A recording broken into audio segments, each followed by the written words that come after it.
waduhisha ibanga mana rikomeye ryo kutamenya ngo ejo bizaba bite, uretse n'ejo n'akanya gato kari imbere.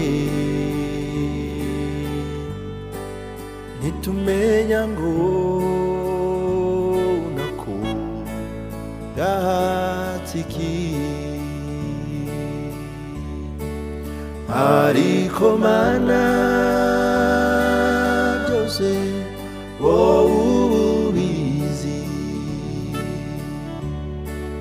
ni nayo mpamvu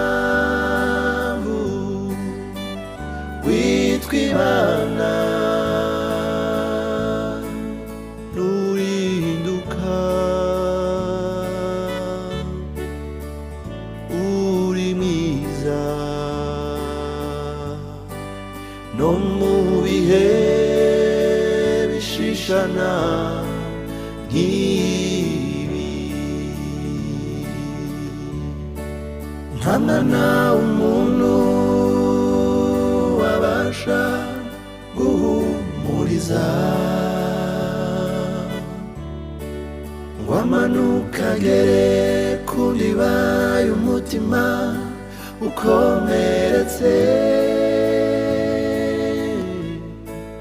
Ni wowe wenyine wabishobora,